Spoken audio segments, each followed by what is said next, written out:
Welcome to our 38th edition of 805 Sports Talk. To my right is Kenny Cress. Over here is Lorenzo J. Reyna. We got a couple more of these shows for 2016, but it's been a great year of shows so far, and this is our first time that we really get to highlight the early basketball season. And if you are an area high school basketball fan, the place to be Tuesday night was Wilson Gym on the Santa Maria High School campus. The Saints hosted Cabrillo in a Los Padres League boys basketball game, and it was an exciting, great game. Kenny, you were there. It was tied at halftime, 40-40. Cabrillo ended up pulling it out 87-81. Leandrew Knight is the defending LPL champ, LPL MVP, excuse me. Cabrillo is the LPL champ. Leandrew had 16 points last night, but the MVP of that game may have been Jordan Tyler, the 6'7" center for Cabrillo. He had 26 points. Trey Ross also hit some big shots for the Conks down the stretch, put them up 80-78. It was just a great atmosphere. The Santa Maria crowd was rocking. I got some highlights from that game, and I caught up with Leandrew Knight afterwards to get his thoughts on how the Conks pulled it out.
Are playing from behind, but you guys closed it out real strong and get an LPL win to start the LPL season on the road. How proud are you of this team to handle all that pressure and handle the road crowd and pull this one out? I'm really proud of my teammates for stepping up. They were keen on me trying to go box someone. Once I got the ball, don't let me get it again. And other guys like Isaac and Jordan and Nico and even Trey stepped up when they needed to, and Blake hit big shots. We got stops. It was a good lesson for us. We made that game closer than it should have been, but glad we came out to win in our 1-0 league. Why do you think it was close? It seemed like that zone was a little trouble for you guys. At some point, you guys threw on that press in the fourth quarter. Sometimes we were like panicking a little bit, but we got to relax. It was a good test for us because other teams in the league are probably going to come at us with the zone. So we start out and get a win by 6 after struggling. It's pretty good for us. Are you guys used to that, having the teams gunning for you and having a crowd like this? You guys are kind of the kings of the LPL. Are you guys used to this? Yeah, we're ready. We know once we go to another team's home, they're going to be packed, have everyone energized like they were tonight. They came out ready to play. hitting all the threes. Like, they're a three-point team, and they hit a lot tonight. But we finished them. They missed down the court, and we hit free throws, so it came out to the W. One last thing, what's kind of your focus this year for this team? You know, I think you're just a junior this year, but you're kind of the key guy this year, probably the best player in the area. What's kind of your focus for individually and this team this year? What are you kind of focused on? Individually, to win league MVP again, and obviously worry about winning league first.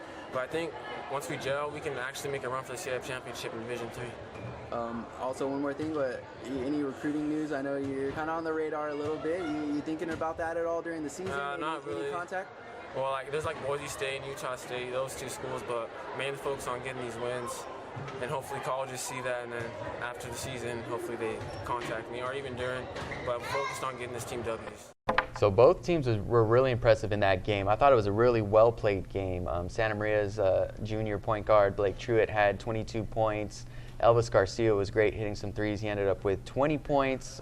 Joey Navarez had 14 points, but the Saints couldn't quite close out the Conks. They were in control for much of the first three quarters, but I think Cabrillo's press took over. The Conks really settled down at the free throw line, hit some key shots. How would you kind of break down that game last night, Kenny? You were there. Both teams, I thought, gave a very good account of themselves. I just, not sure it was the press, but although Santa Maria did look a little rushed to me on offensive possessions, but I think the big thing was, for whatever reason, Cabrillo just seemed to have the fresher legs the last 3 minutes or so to me. As you said, Trey Ross hit that big three-pointer. And Santa Maria is a short team. Jordan, I believe, is 6'7", and Santa Maria just had no answer for Jordan inside. Jordan did an outstanding job to hit the second of his 2 free throws that, in essence, put the game away. I mean, that was probably one of the loudest. It was a great crowd, and it was one of the loudest I'd heard in a while. Jordan was up there with the 2 free throws. He missed the first, but he got the shooter's bounce or roll, or however you want to term it, hit the front rim and then went in. Jordan did a nice job to tune out the crowd noise and the win. Cabrillo, I think, has a very good chance to defend its league title.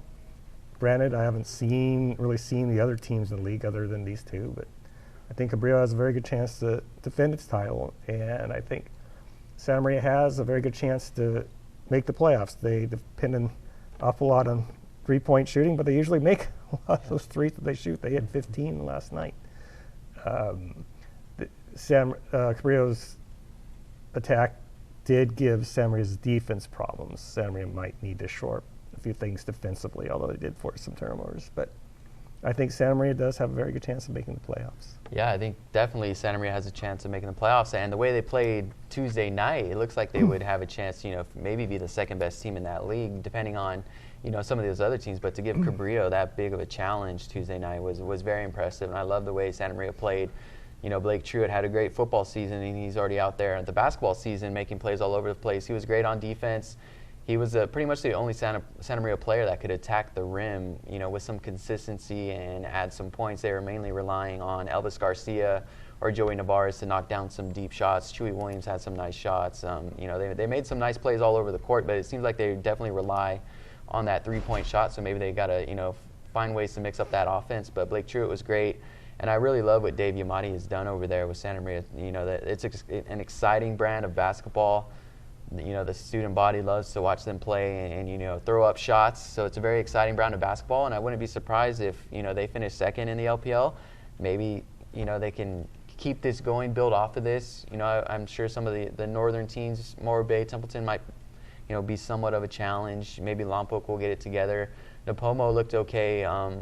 Tuesday night they beat Lompoc. Lorenzo, you were at that game. Kind of break down that one for us. Napomo was winless coming into that one, but they did get a win. Lompoc's really been struggling with injuries early on this season. What happened to Lompoc and Napomo Tuesday night? You know what? I mean, I know Elliot Davis doesn't want to push the panic button just yet, but he has a big dilemma on his hands because he's already lost his top big, Ben Odom, for the entire year due to a foot fracture. Now you're in a situation where you're already relying on your freshman, Ryan Morgan, 6'2" kid, to be your top post presence. Yeah, you can feed the ball to Cam Davis, but the problem with Cam Davis is that he's built more to be more of a shooter, not so much a guy who can attack the rim, take contact, and draw some fouls. So, I mean, granted, it was a tough schedule that Lompoc had to face, and there was also the situation of welcoming back those football players like Davis and also Trenton Carter. Well, the problem with that, especially from what I've noticed over the years, is that when you welcome back some football players, they're technically not in basketball shape. And it usually takes about a good couple, maybe even 3 weeks to finally get their legs back up and running again. And now you're already in a situation where you're 0-1 in league. You lost to a Napomo team that was winless heading into this Tuesday night tilt. So, it's looking a little bit more challenging this time around for Elliot Davis. And I have this belief and I have this strong feeling that Davis wants his guys to grow up quick, and I feel like that these guys definitely need to grow up like right away. Yeah, I think it's interesting what you said about bringing in those football guys into the team. You mentioned, Santa Maria looked a little tired last night, and their main player is Blake Truitt, who just spent a full season playing quarterback for the football team. And then you look at Lompoc, Cameron Davis, also quarterback for the football team. So I think it goes to show how difficult it is to play multiple sports in high school, and that it does take a while to transition into that. Do you think that is having any type of impact, Kenny? With some of these kids, transitioning from the gridiron to the hardwood. Do you think there's any kind of impact there? Well, actually, I thought Blake looked pretty fresh, but Blake is very athletic. He plays all of the traditional big three: football, basketball, baseball, and he plays all three very well. He's, I'm sure, in excellent condition. I'm not sure if it was the football factor or not, but as I said, Cabrillo just seemed to have fresher legs. Unfortunately, regarding Lompoc, losing Ben Odom for the whole year, that's going to be hard. I thought he really came along as the season went on last year, and in fact turned into, I thought, in the top echelon of players in the league. I think another thing too is that you can make the Blake comparison with Lompoc. Well, Blake realistically didn't have a deep football season, so to speak, compared to the Lompoc guys. So I'm sure that's already an advantage for a guy like Blake now. Whereas with Lompoc, I mean, you're in a situation not only you have to rely on Morgan, but even a guy like Trenton Carter, who was on the football field for a very long time, now having to play the position of one of the top post players. Yeah, and it's good that you bring up Brian Morgan, because he's just a freshman, but he might be one of the top newcomers. He's been lighting it up, and those Morgan kids. We have Danielle Morgan over on the Lompoc girls basketball team, and now Ryan Morgan's up there. So those are two really keen athletes, and they're both young. So it's going to be exciting to see what Ryan Morgan brings to the table over the next couple of years. It'll be fun watching him grow in the next 3 years, and I mean already Elliot has made it clear he wants the ball in Ryan Morgan's hands, and just some of the post-up abilities he was able to do even against Napomo last night. I mean, I was already coming away impressed. Like, this kid's already way ahead of the curve. There's a reason why he's already up on varsity. So, I'm sure I'm going to have a lot of fun tracking this kid down throughout the whole year. Yeah, and Kenny, moving on to other area basketball teams, you analyzed the CIF Southern Second rankings that came out earlier this week. You see Rigetti girls basketball team is ranked number 2 in that division behind Marlboro. Any interesting tidbits you saw from those rankings, and do you think Rigetti belongs in that number 2 spot? How do you think they feel about being ranked that high or this early on? They might feel a little bit of pressure being ranked that high. I don't know. I haven't seen any other teams besides Rigetti, but they're certainly worthy of getting a top echelon ranking. But for one reason, they have their best player back, Danita Storiga. They lost 2 solid starters to graduation, Courtney Barba and Kayla Fuggs, I believe, is the other starter, a pretty good point guard. I think she was the Fuggs who graduated. But they had several solid support players back. Zane Shuckert has already scored in double figures at least one game this year. Elijah Paquette has already scored in double figures at least one game this year. Like last year, they have maybe not one player who will drain a lot of threes in any one game, but they have several players who are capable of hitting at least 1 3 in any game. And of course, Desiree Dominguez, the 3-time Pac-7 Defensive Player of the Year when she was at Rigetti's coach. So of course, her defenses are going to be quality defenses. Des hasn't changed. She really stresses defense. So I look forward to a big year from them. Really. Yeah. Oh, go ahead. You know, I want to add, I was at the roundtable, as you guys know, on Monday, and Dominguez got a chance to talk to the crowd and introduce her team. And one of the things that she pointed out that really resonated with me, Rigetti earlier in the year played against a very stacked Cabrillo team that blew Rigetti out by 20 points last year and returned its starting 5 from last year. Rigetti, though, actually took them to the limit, and it came down to a final buzzer-beating shot. So that right there, Kenny and Joe, tells you just how far along Rigetti really is. Yeah, I can't wait to see them in action. I think they begin Pac-8 League play against Arroyo Grande on January 3rd, so that should be a big game. We have big plans for coverage of that game, but we can't wait to see those girls in action. They were great last year, and I think one girl that doesn't get a lot of attention is Mariah Vargas. She's been pretty solid the last couple of years, and I think she's going to be a key contributor this year. But they're really stacked, especially with Danita. You know, she's signed to Biola, but she looks like she's taken her game up another notch this senior year, and that was a great game against Cabrillo. If they won that game, you know, maybe they'd be ranked number 1, but they would be undefeated. So I think, you know, Rigetti's going to be really good this year, and I think our girls basketball in general is going to be great this year. I think Cabrillo, Lompoc, and Rigetti all have a chance to make deep playoff runs, although they are going to be in tough divisions this year. So I think our girls basketball in this area has really taken a step forward the last couple of years. You know, it's always been pretty solid, but I think this year it seems to be like it's going to be a really good year for our girls basketball teams. And of course, on the boys basketball side, I think we have some good teams as well. I think St. Joseph has a chance to do some damage, although they did get moved up once again, so it's going to be tough for them once the playoffs come around. But I think that Pac-8 title chase might be interesting. We'll see how that settles, you know. And we got the Mission Prep Christmas Classic is coming up as well, so that's a lot of good boys and girls basketball coverage coming up. And you know, we're excited for the new year as well. We're hoping to be webcasting basketball games throughout that new year, so stay tuned for that. This weekend we will have our all-area football coverage, so stay tuned for that. You will see who our MVP is, Coach of the Year, Offensive Player of the Year, and Defensive Player of the Year. So for this weekend, be sure to check out all that good stuff on all area. We'll probably talk about it next week on this show, but for this week, thank you guys for tuning in, and we'll see you next time.